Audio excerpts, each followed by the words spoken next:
Hey there, welcome. My name is Tina Ducharme, and I help people expand their definition of who they think they are by teaching them about the importance of alignment. And so on this channel, The Alignment Keys, I take a celebrity who's crossed over to the other side, and we walk through their soul contract, pull some oracle messages directly from the celebrity, and then we end with a final mantra. And so I am so very honored and excited to bring through our guest. She is the Queen, the Divine Mother, and we're going to learn a lot from her. I have a lot to talk about.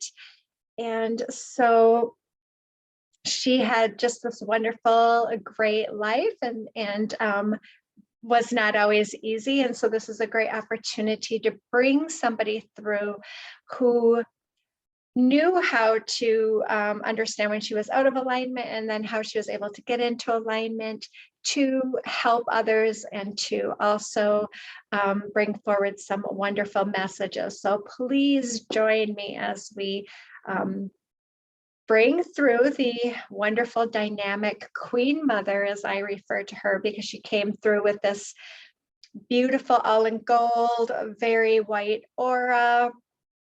Definitely a higher ascended, higher consciousness being, although she's extremely humble and understands that we are all learning and we are all moving towards learning more and just gaining that great knowledge and understanding so that we can understand each other so much better. So as you know, it's Maya Angelou is our guest today, and she has lived quite a spectacular life, right? And so I'm going to share my screen, and we're going to bring through her soul contract, because that's how we start to pick apart the experiences that she chose to have here and what that all did for her. And so here she is, the beautiful Queen Mother, Maya Angelou. And of course, she was not born with that name. She was born as Marguerite Annie Johnson. And so I always bring forward the birth name, because that is where your soul contract, before you incarnate here, it is my understanding that you get together with the Council of Light or divine beings, and we all kind of plan out what we want to experience in our next lifetime. And so this is the soul chart that Maya chose. Now I want you to understand, when we take a different name during our life, that adds in different vibrations and different energies, and I will talk a little bit about that later, when she chose that name, what the significance of that was and how that helped her again, attain another level during this life. And as I've talked about before in some of my other videos, other celebrities have done the same thing, where, and it's not just celebrities, it can be people like Maya that are writers. I'm just bringing through people that we know a lot about, so that you can kind of get a sense on how this all evolved. Because as I find when I'm working with people, if they're particularly stuck in their lives, changing your name can be another avenue to add another layer of energies to bring forward to help you, again, move forward in your life and attain the goals and the soul destiny that you came here to do. And so she was no different. She did it all very intuitively, which most of us do. And, once you start trusting that intuition, you will be guided. We have many angels and spirit guides that assist us on our journey here. We are never alone. And she talks about that as well when I was listening to some interviews with her about all of those ancestors, that we're all one, and that we're not just one, we're one of 10,000 when we're here. We have all of that to draw off of in our prior lives and in our soul families. So it's very important for us to understand our power and that we are all connected. And so what I'd like to talk about with the soul contracts, and if you would like to learn more about how that all came to be, the history and how I put the charts together, I always put a link to a short introductory video I made a while back on how I put the charts together and the symbolism behind them. So with Maya's chart here, we always talk about, we have these, the Star of David, our triangle that points to, I'm just going to annotate my mouse here so we can see where I'm going.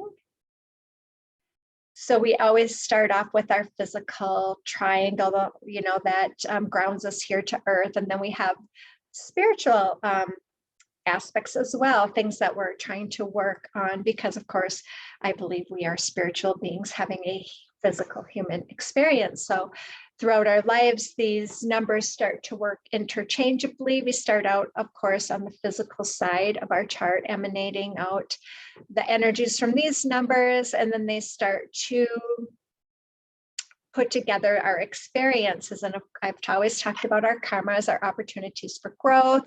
These are the numbers that are meant for us to overcome and to come into the positive aspects of. Then we're given talents to help us to come to kind of bridge the gap between our karma and our goals, which is things that, whether consciously or unconsciously, get us out of bed in the morning and keep us trying to strive for something like this dream we may not be able to quite understand at first until we start putting things into reality. And then we have this ultimate soul destiny, which is the overall energy of the numbers added together, which is really what she came here overall to accomplish in this particular lifetime. So I like to start a lot of these times with the physical karma, because that is probably where we see the most opportunities come up very early in life, and Maya was no different. This is all about working with and healing the heart. Sevens are tied to the heart. And this also would make Maya very indecisive early in her life. She was an actor, a dancer, a singer, a performer, all of these things. But this was all about her hiding her true self, and kind of puts on this facade because of things that happened to us early in childhood, that she would start to protect her inner self. And so her parents divorced when she was a very young woman, young child, I should say, like at the age of 3. I think it was around the age of 3, and sent her brother and her to live with her paternal grandmother. And so they just basically put her and her brother on a train with a note, with the tickets and the note to get these young children to their grandmother. And she talks about how that was very frightening and scary. They had to depend on people to help them change trains and to get on the right one to make sure that they were going to get to their destination. So this was very scary for very young children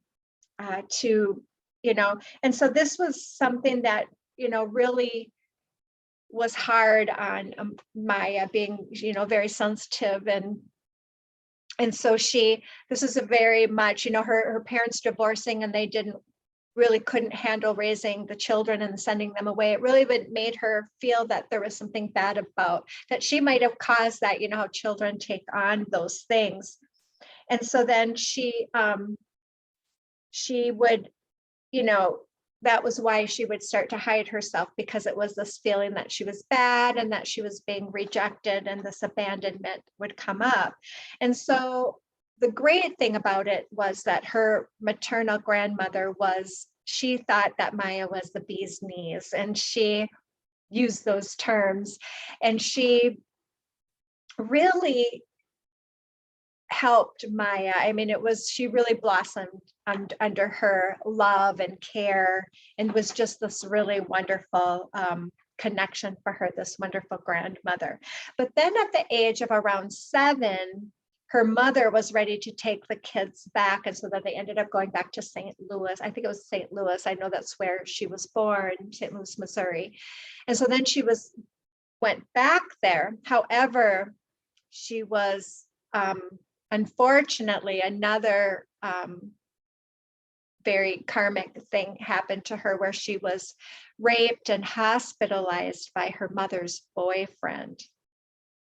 And so what had happened there was this gentleman was arrested, spent a night in jail, then he was released. And she remembers the police coming to speak to her mother, and she overheard them saying that the man had been killed, that he had been kicked to death. And she believes it was her uncles that probably killed him in retaliation for what happened to her.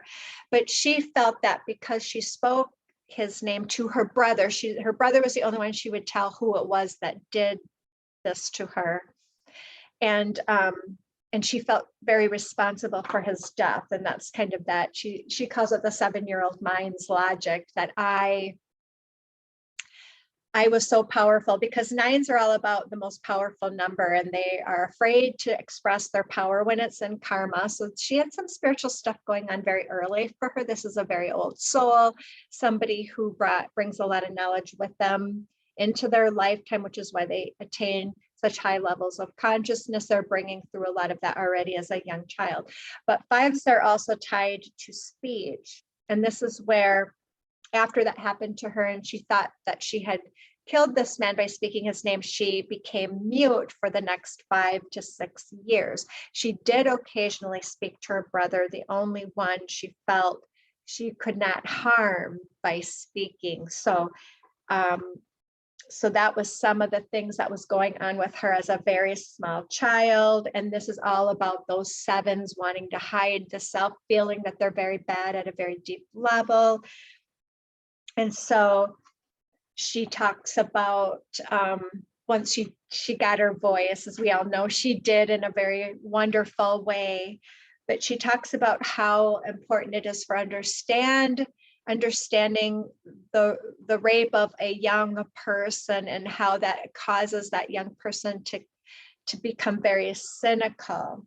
And she says that there's nothing quite so tragic as a young person with cynicism, because it's going from knowing nothing to believing nothing. And that's was very tragic in her opinion. What she had going for her was being a very old soul, but having these wonderful talents, which was all about trusting in the flow. It gave her this very positive, this is spores draw power from the sun. This gave her a very much this positive attitude and trust that, in the flow, that things will get better, that there's light, with a new dawn comes a new day type of positive attitude that she had.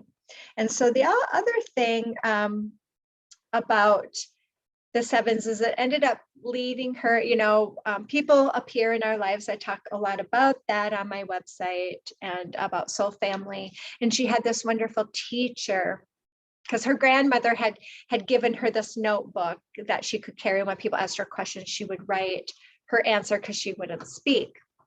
But this teacher really introduced her to the world of reading, and asked her about, kind of took her under her wing and got her to start reading all of these books and instructing her to read all these books. And then she fell in love with poetry. And the teacher used that love of poetry to encourage her, almost in a harassing way, really pushing her, because she was saying that she can't love poetry unless she speaks it, unless it rolls off the tongue, unless she's sharing it in that way. And that really was the catalyst which drove Maya to start speaking again. And that's all about that soul family coming in right when we need them in our lives and helping us to overcome something and to move beyond it.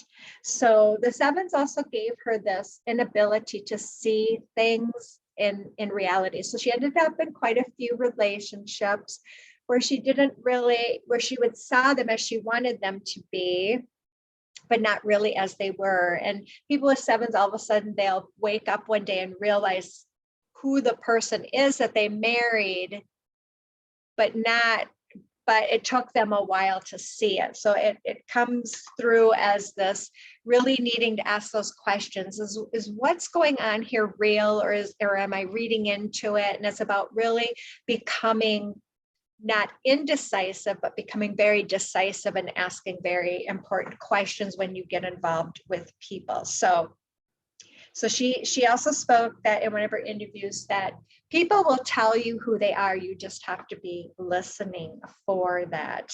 And so, when she started speaking her truth through the fives, which is all about speech and talents, in her spiritual talents there. And then she started to open up her heart once she saw the positive effects that her speaking her truth had on others. And this was all part of her journey here. And so she could let go of a lot of that, what happened in the past, as she opened her heart and started speaking more and more of her truth. So the fours, like I said, gave her this great energy, radiation of spirit. Fours they just emanate this quality about them when they have this talent, if they're tapping into it. And not everybody does. We have very young souls who never get to the positive aspects of these numbers, because all of the numbers are positive, have positive and negative. We live in a dual world here. She was very much aware of that. You have to take the good and the bad. There's a rainbow in every cloud. Those were some things that she spoke often about. And so, but it's about learning from that and seeing the good. There's bad because there's good in it for us to see. And so the fours gave her this great ability for achievement. And the other thing that I find really interesting about this four is it's tied to the energy from the east. And the energy of the east, because the sun rises in the east, that's where all new beginnings come from. And she carried this great eastern energy, which is tied, believe it or not, to the Mayan astrology. And of course, her name was Maya. And I see that about her in this ancestral way. And I could see her as this very Mayan priestess type of energy. And she carries that very well in her, the way she carried herself. She was this bigger than life figure. She was 6 feet tall at the age of 15, this emanating presence about her.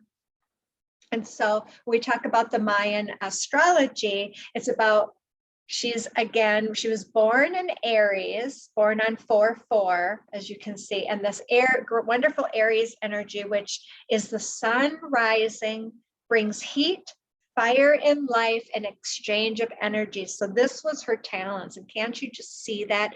She was this fireball, this very, fives are Aries energies as well, which is in her spiritual talents, which is all about stepping forward into your truth. Speaking your truth is incredibly important to her. And as we all know, it was for her, the word was very important. We'll talk a little bit about that shortly here.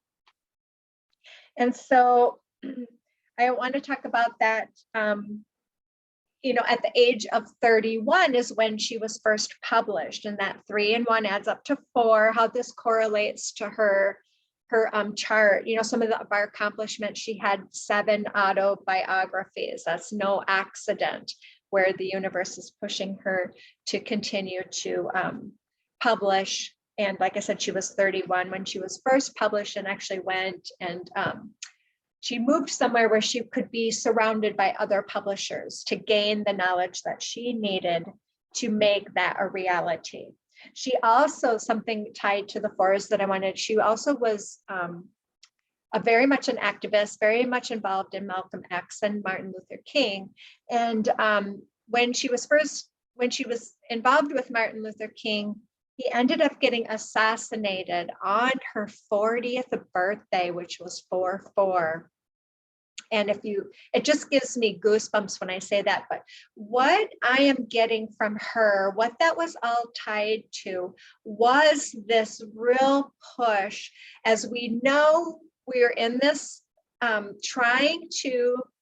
it's not about getting rid of the masculine, but it's integrating this divine feminine aspect, because we all have a masculine and a feminine side.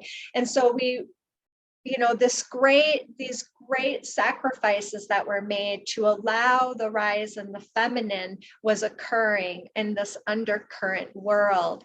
And again, this was another opportunity for her to, break her heart wide open and start to heal through that, and for her to share those experiences with those people that she was close to that happened, because it was all about the collective and bringing out these energies of this divine mother. And so the physical goal here for her is all about Maya becoming the foundation through the divine mother to help others, to help the needy, to help people.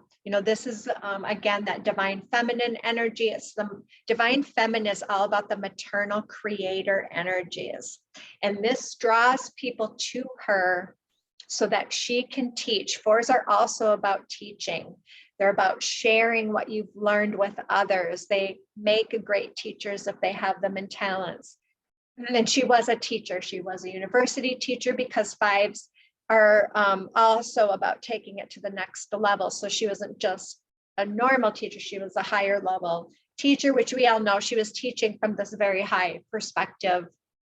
And the 13-4 would also draw, like I said, draw those people to her that needed to hear from her. And I remember listening also to another interview where she talked about the movie Poetic Justice that she was in, and she was talking about this young man who, when she walked by, he was engaged in this heated discussion with somebody else, and she kind of just walked around him and ignored him that day. And then the next day, he was involved with somebody almost in a fist fight, and that was when she put her arm around him and took him and said, "Hey, honey." And he was protesting and trying to defend his position and all of this very egoic. And she just said, "Hey, honey, and got him to, hey, honey, and got him through her voice, through her mothering ability to calm down. And then she said to him, "Don't you know how valuable you are? Don't you know?" This is how she used those divine feminine energies to bring somebody up to a level, not to bring herself down to a level and to shame him for his behavior and things like that. It was all about her bringing people up to that level. And so she talked to him, and he actually started crying. And so she was wiping his tears away and talked to him for a long time and soothed him. And later she found out that that was Tupac Shakur, and she didn't know him. And this is what she would do for anybody. So this is the type of great person that she was, and people would get the sense of feeling very mothered and loved and heard and understood.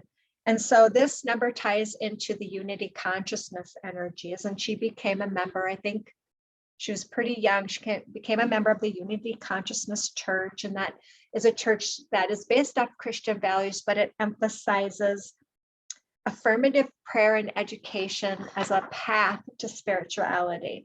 And it provides lessons in truth. It's not about separating, causing separateness, about saying these people are bad or these people are good. It's all about believing we're all connected. And so that she believes that we all had more in common than what separates us. And that was based on her truth of we all grieve and we all yearn. That is something we all do as humans. And so she tended to humanize people, not to dehumanize them. And she relates it all to her wonderful loving care that she got from her mother and her grandmother, who never put her down. They never diminished her. They never made her feel bad, because she had many things that people could have done that to. She got pregnant at the age of 17. Fours can have unplanned pregnancies to learn more, to go more deeper into that unconditional loving of a child and raising of a child. And her mother did not shame her for that, did not make her feel that she did something wrong. And, basically asked you, do love him? And she said, no. Does he love you? No. And she goes, well, we're not going to ruin 3 people's lives. We're going to just love this child and raise him. And what a great role model. But I also want to add in here that this doesn't mean that Maya didn't make mistakes, because one of her greatest concerns about how we relate to each other and how is that she spoke, like I said, with the 5s and spiritual talent, she spoke the truth. That was super important. And when she wrote the book, something about the caged bird sings, I apologize. I know, oh, I have it right here. I'm sorry.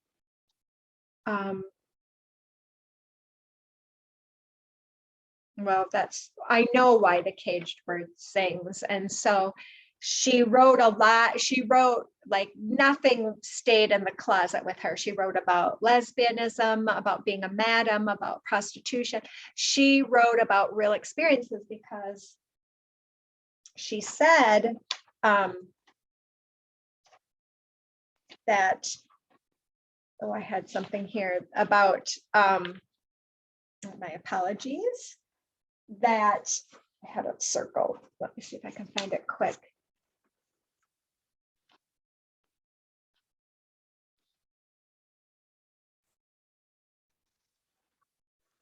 That she, oh, here it is, I apologize. She wrote about experiences because, these are her words. I thought too many people tell young folks I never did anything wrong. Who, me? Moi? Never. I have no skeletons in my closet. In fact, I have no closet. They lie like that, and then young people find themselves in situations and they think, damn, I must be a pretty bad guy. My mom or dad never did anything wrong. They can't forgive themselves. And so they can't forgive themselves and go on with their lives. And she wants to demolish that we're all here to learn lessons, that is not about shaming and diminishing people, because that, when we do that, that's what we want to talk about here with the power of words. And so we're going to get to that here. So again, we know that her physical goals in this lifetime was to bring that wonderful unity consciousness through her work and share that, teach and share that through the 4s, and be her own individual in the process, this great radiation of her individuality. And so then she has this 9s in karma, which is all about the steely flowing dragon energy. This is very powerful. Didn't she just exude power? But it's when it's in karma, it's initial resistance to your power. And of course, she was very disempowered by the things that happened to her as a child. Like I said, she thought she was so powerful that she killed somebody with her words. And so this was about her learning how to take that power back with great integrity, doing it with love. But just like the 7s, this made her kind of just struggle with, making good choices, always relying on others to, their opinions rather than trusting in your own. The 7s are kind of tied to that decisiveness. And so, she needed to learn how to unleash this power into the world, but do it with love. And she seemed to do it very beautifully in this very soft-spoken yet powerful way. And that's what integrity is all about. Doing it with love, doing it, bringing up the behavior without diminishing the person, understanding how to break that egoic, structure apart, whether she knew it or not, and learning how to stand in your true power, which is your truth, and being able to speak that no matter what is coming at you. And so I thought she did such a wonderful job of that. She wrote, like I said, many books and poetry, and she was asked to speak at Bill Clinton's inauguration. And so she just, as she taught this more and went on the circuit and went, I think there was one year she did over 80 went around to 80 different venues and, you know, just all of these different things, speaking this wonderful truth of her life and how you rise up, how she was able to rise above it with her positivity, seeing the silver lining, how she gained such insight from that. And so of course, these spiritual talents and fives were all about her truth and speaking it. This gives you having a 5 in talents makes you very psychic. It's pioneer energies. Obviously, she was a great pioneer with her writing and the things that she was able to accomplish in her life. She actually was a cable trolley driver, the first Black woman, you know, just these very things about her learning how to come into her power and these little things that happen that added to that level. You know, this is about being a channel for source and being able to access a great wealth of information, but 5s are tied to the speech and writing it, grounding it, and the 8s are, for her soul destiny, this was about her grounding those thoughts and ideas and that wealth of knowledge that she's gained lifetime to lifetime and actually being able to channel sources energy directly. And so, but you know, the thing that we have to watch out with 5s, I talk about a lot, is being able to clear your energy, because you're very susceptible to negative energies as well, and they can be absorbed. And so she talks about her process of how she did her writing, and she would rent a hotel room, and every morning at like 5 in the morning, she would go to this hotel room. She would request all the pictures be removed. On the way there, she said, I would just get rid of all of these things that attach. She didn't really call it like I was clearing my energy, but she's like, I'd get rid of all these attachments and things. And she always wears something on her head, which is, you know, covering the crown chakra so that other things can't get in there, because 5s are susceptible to psychic attacks and things like that. So she was very, not as so much consciously aware of it, but her soul was very aware of that. And so I thought that was all very interesting.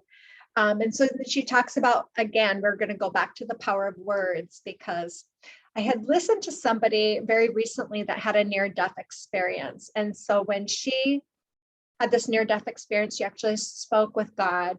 And she saw things and did things in this near-death experience that she was able to validate later with her family and friends, and saw what they wrote and what they were wearing. And so this was able to validate how she was out of her body. And she just, this wonderful, I wish I could remember her name right now, maybe put that in the description box below. But what I loved about what she was talking about was how words, and we're going to get to her spiritual goals, which are tied to what we call the convertible knot and the thought. So the thought creates words, and these words reach out and they connect to, because we're all connected, we're all unity, whether you want to believe that or not, we're all connected. So it's not just the fact that if you, and how we know the power of prayer and all of these positive things affect people, so do the negative things. And she said, the worst thing we can do, and I've talked about this because we're in this conflict with Ukraine right now, the worst thing that we can do is hate Putin and to send more hate his way, because that, again, attaches, we have this ability to attach these thoughts to each other. And that actually, the more we do that to him, the more hate he creates. So we're actually perpetuating somebody's behavior and creating more of these things we don't want to create. So that's why it's so, and she was explaining all of this and this. And so when I was talking about who am I going to bring forward into my next reading that can help me with this, try to explain this about the importance of words. And this is when Maya came through and I got these incredible goosebumps, and I was drawn to these videos, and I didn't know much about Maya before. And I'm so glad I was able to, that she was able to come through and point me in the right direction, you know, to this video, who then attached to this video of an interview of somebody with her. And that's when the light bulb went on, because this was somebody who, I watched this great interview that she did with Dave Chappelle, and, you know, kind of this older generation, younger generation. She was kind of explaining to him how words carry these frequencies and they get into the they absorb into things. So they hang around, so they can be in the walls and in the, your chair. And so they were talking about the N word and how it's very important how we use that word. And so then David was saying how they were using it, how that's such a negative thing, but that how he used it in this more positive way. And she wasn't totally agreeing with him on that because of her beliefs about the importance of words, but I kind of got the sense of how that could work both ways. And she's very open. Like I said, she's never condescending or never tells somebody they're doing something wrong. She just says her point of view. And she's just does it in such a wonderful way. I highly encourage everyone to watch every video they can of her and how she expresses herself and how she explains how she does things with love. And it's really not about us forcing somebody to change. But again, I wanted to make that connection with the fives with words, the importance of words. And she goes back to the book of Genesis, which talks about how in the beginning there was the word and how the word was God. And so how that is so important that we need to speak the word as if we're speaking to God. And so that was something she really wanted to be, because this ties into her spiritual goal, which is all about creating the thought which creates things, because that's what creates our realities. And so when you have sixes in your spiritual goals, like Maya does here, these are all, this is not free will. I've told you that for most of the part, we have free will, but in some aspects with some numbers, we don't. And when you have a 6 in goals, whether it's physical or spiritual goals, so you get this not 100% free will. There's this added push from the soul level, which was driving Maya to become more focused and more creative and put out more work. That was really important. And so this would really push her. And it's where her strong will comes from, because it grounds energy and it pushes you forward into, the negative side of this is sometimes you could have too many projects to work on. Which she did from time to time, she's telling me, and then she may not have eaten all day. And so the 8s, when we see the 8s in soul destiny, 8s are tied to the body. It's the strongest grounding energy you can have. It's a very powerful energy, but people with 8 sometimes can ignore the body. And 9s can also ignore the body because they have this underlying belief they'll be okay, because they know 9s are God. I am God. God is in us. So it gives us this illusion that we'll be okay no matter what. And so she would have to learn with 5s, they need a lot of self-care of the body. Taking care of yourself is very, very important. And so again, the 6s, this energy is all about, like I said, the thought creating your reality, and her understanding that those positive thoughts were driving her reality, and really wanting people to understand that this is very important, how you live your life, what you say. She did not tolerate in her home, even jokes that made fun of people or put, homosexual jokes or in that way that can kind of put people down. She would not tolerate any of that. That's very much about people being treated with respect. And so she also would always be extremely humble, that she's on a learning journey. She'd never believed in the hype about herself, that she was like this great being, and that she would,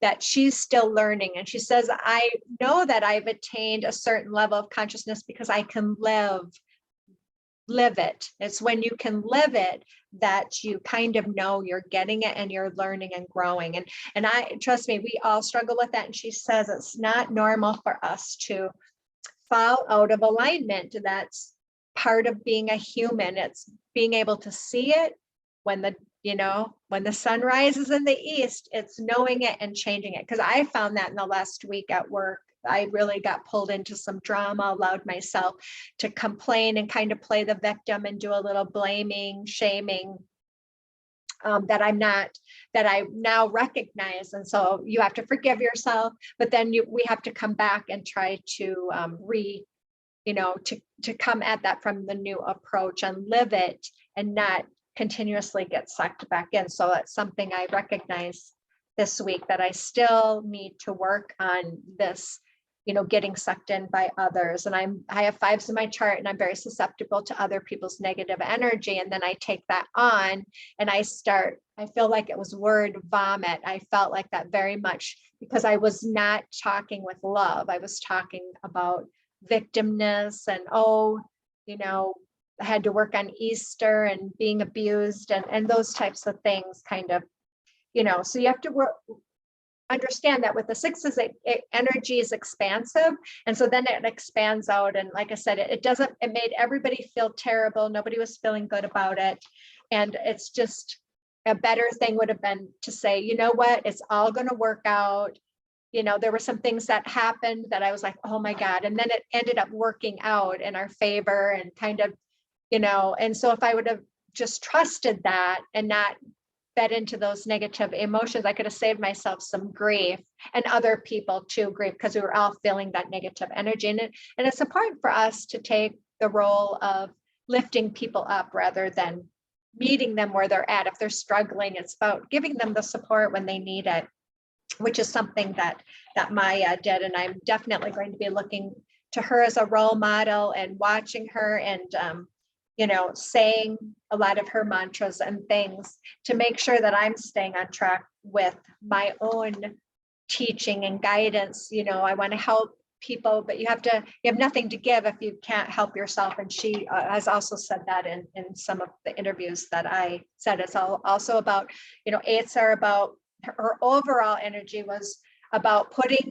emotional boundaries around people, letting go of the past, but emotionally connecting with others and expressing herself through her spiritual goals, which was all that creative energy in writing and acting and doing anything creative that her soul was pushing her to do. And it was meant for her to extend her right hand to others, pull them up, and through that 13-4 as well with the unity consciousness. And 7s are also about learning how to facilitate groups, speaking in front of groups, uniting them in being able to take action, real action, positive action in their lives. And so this was something that she did wonderfully. And so I do want to we talked about the name change. So at the age of 26, which again tied into this 8s, 2 + 6 = 8, brought in, so when she took the name Maya Angelou, this brought in some new energies for her because she does have a lot of double numbers, and that can leave people feeling a little like in a glass tube where they can see the world, but they're not quite sure how to engage because they don't have a lot of different numbers to draw off of. So when she did take the name Maya Angelou, I think it's Angelou, I think that's how they say it. It brought in some additional energies of self-mastery, service to others, and it allowed her to create more opportunities to heal her heart. So it brought her some additional energies, to some authenticity, some things for her to draw off of, and also for her to allow her to another number. She died at the age of, oh my gosh, I want to say 80, was it 85? That says on here. She died in 2014. Again, we talk about, so she died at the age of 86. So 86 adds up to 14. 1 and 4 adds up to 5, which is her spiritual talents. But the 14-5 is all about attaining higher levels of consciousness, which she really did in this lifetime. I mean, let me read just some of the great things. She was published 7 autobiographies, essays, several books of poetry, is credited with a list of plays, movies, and television shows spanning over 50 years. She received more than 50 honorary degrees. She got pregnant at the age of 17, which also adds to 8. So all of this played very well into her soul contract. She was, like I said, the divine queen. There's no doubt in my mind. So we are going to stop sharing because I think I've spent enough time here.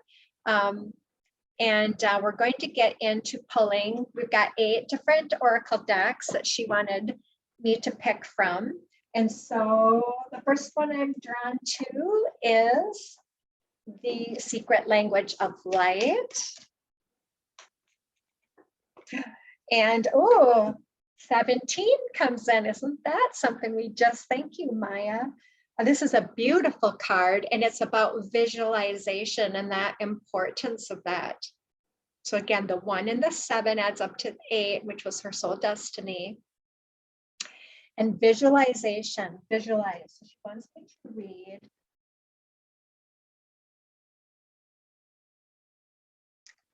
Your imagination is your magical superpower that develops the content, look, and feel of your life. You can use your inner vision to maintain or transform anything in your life. Visualization helps us to create a dream life without the perceived boundaries of the manifested world. To take your dreams out into the world, recall your vision of them as you meditate. Let the dream become a feeling that leads to a knowing that is so deeply ingrained it will become an automatic response. Through repetition, this response gains momentum toward the tipping point between vision and manifestation. Now that you are privy to this universal law, relax and enjoy the journey toward your desires. When a desire manifests in your physical life, a new desire will be born in your imagination and a fresh patch will unfold. What awesome advice. Visualization and your manifestation of your dreams. I love that. So next we're going to go to Keepers of the Light by Kyle Gray.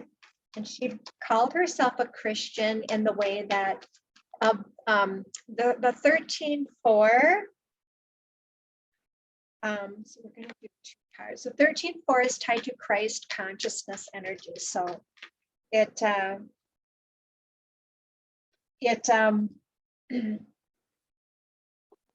again, it's about not the religious part of it. It's the, she says religion is the map towards spirituality, but spirituality is that knowledge. And so she wanted 2 cards here. So we have the divine director.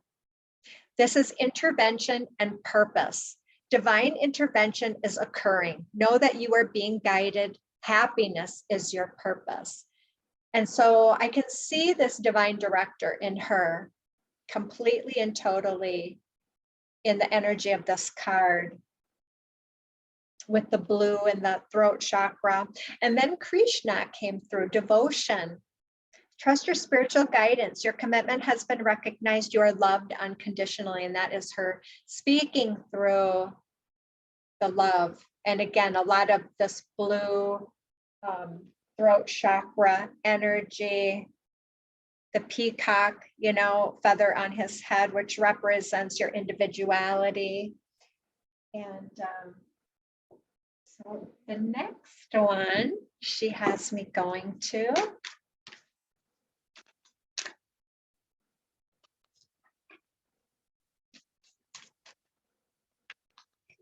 Okay. Birthing a new age. This is what we were talking about with that rise of the feminine, birthing new creations, dreaming a new world into being. So this is what she wants. See the circle of life, the labyrinth, coming out of the labyrinth, dreaming this new. 7s are all about very much dreaming energy. And she talked about that visualization with the meditations. So we are creating the reality. Don't let anybody else fool you into thinking that they're the powerful ones creating it all. We are just as powerful. That's what she wanted to say about that. Oh, and I had a fairy card, just 2 of them fly right out. So there's way too many here. So let's just reshuffle. Oh, okay. And so this again is a beautiful card from the fairy deck, and it's all about coming together. And she was just wonderful about that coming together. She loved to serve food and make food, because 4s are also tied to the smell and the senses in that way. And so food brings people together, and it's a way to just satiate our needs. And again, that's a very mothering, very nurturing the body energy. So this is about fairies like to be busy, and a group of them is showing you that many hands make light work. Working as a team helps to get the job done, that we don't all do it on our own. There's many people that she worked with that were working in cadence with her. Beautiful. Thank you. So we're gonna, Talking to Heaven is coming next. So let's see what. Oh, she's watching over us every day, and I love the heart. You can call on her anytime. I highly advise it. She's very, very much assisting us. I love the yellow dandelions here and the blue sky. We are watched over every day from our loved ones in heaven, and we are never alone. So here's another cards that came through.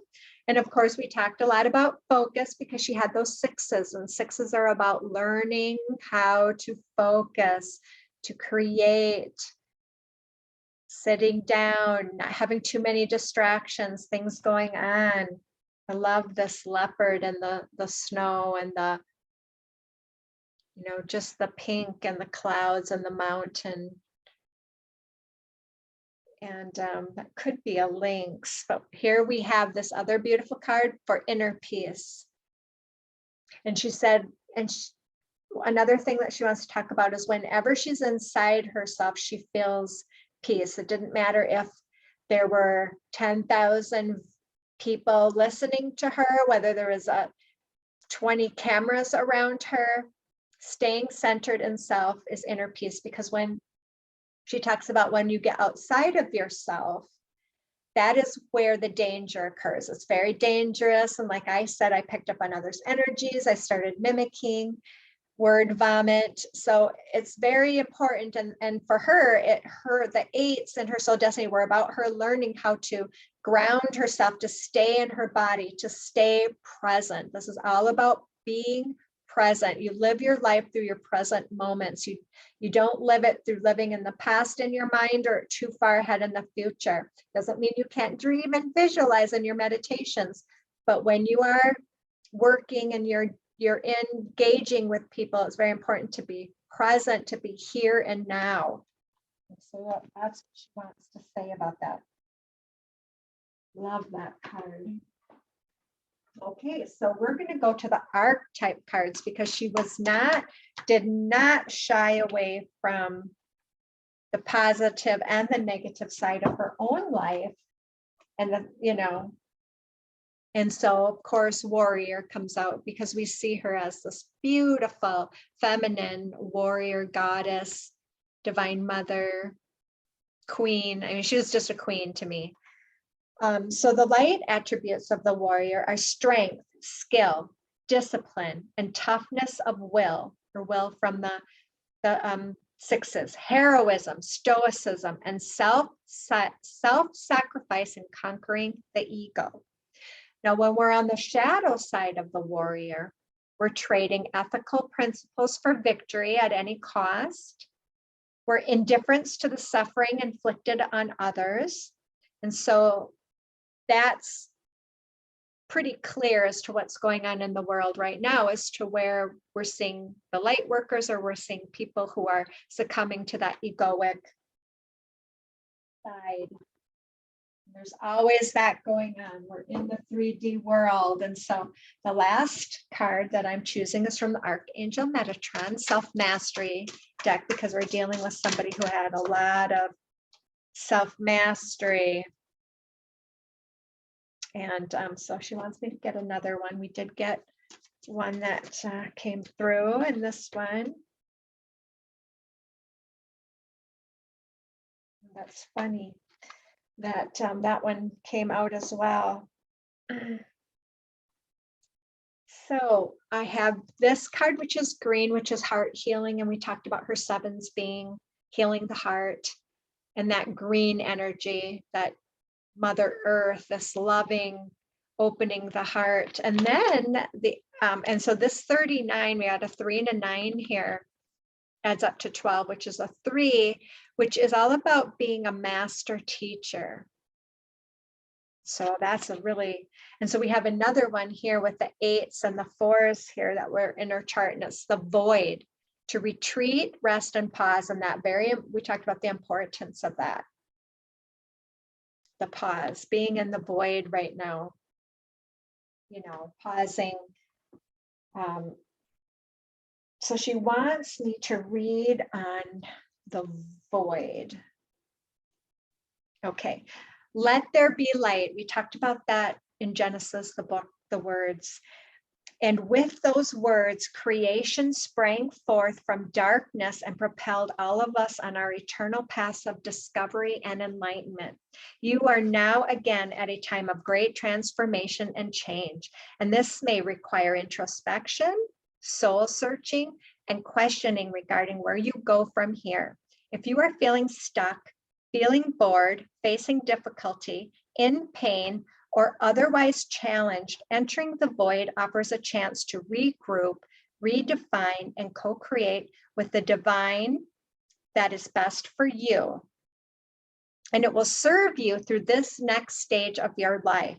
Sometimes we voluntarily go into the void, and sometimes we are pushed by illness, burnout, grief, or loss, as well as other circumstances. Yet within the darkness, you can retreat and hibernate, feeling safe for a while as you search for deeper meaning and fulfillment, and allow a moment of pause before creation once more kicks in. Do not rush your time. Don't rush your time when you're in there, as so much can be revealed and learned that is not accessible to you at times other than the night, or the dark night of the soul ray. These can be rich days and weeks indeed. We call the first movement of a baby in the womb the quickening, and so too it is within you now. Feel and sense a quickening within yourself, a desire to begin anew, to stretch, change, become something else. So now she talks about moving further into the void, and as you do, you leave behind the old and what is known. The first steps are the most difficult, as they require you to face your own darkness, that which may have robbed you of joy, love, health, abundance, or hope. But as you step into the void, you feel Metatron's presence within the dark, and you proceed deeper into its safe cocoon, knowing you are not alone. Within the void, there is light too, and you can truly face who you are and what you now need to deal with, heal, embrace, and feel. The sound and vibration of chanting Om at this time will connect you back to your own cosmic breath, your divine essence, so that you can reach once more for the light bursting forth to a new you. So Om, that sound, again, it's the word and the sound. So from the moment, she always talked about surrendering, sweet surrendering, everything becomes possible. Your soul is a bright, sparkling ball of luminescent light. You can be anything you want to be. Choose any reality, any theme, any time, any role to play. Consciously entering back into the void is to reach back into a rich landscape of potential dreams, as well as unfulfilled desires and wishes. Don't fear the void. It is there to help, not hinder, to heal, not hurt, to create, not diminish, and to make greater this experience of life. Metatron offers safe passage through its darkness back to light. All is well. And she says that a lot, all is well. So thank you to Maya for those wonderful, wonderful, kind words. I'm going to end with one of her mantras that she talks about. And so it goes like this. In God I live and move and have my being. In God I live and move and have my being. In God I live and move and have my being. I hope you enjoyed this video with the Queen Mother as much as I did, bringing through her wonderful, loving, kind energy. And I hope you guys can feel it as well. Please like, share, and subscribe. It's all free, and we're trying to get more people to hear the messages that these wonderful souls are bringing forward, sharing with you all. So I appreciate you so much for being here today with me. Remember, alignment is where the magic occurs. So thank you, and I will see you in the next video.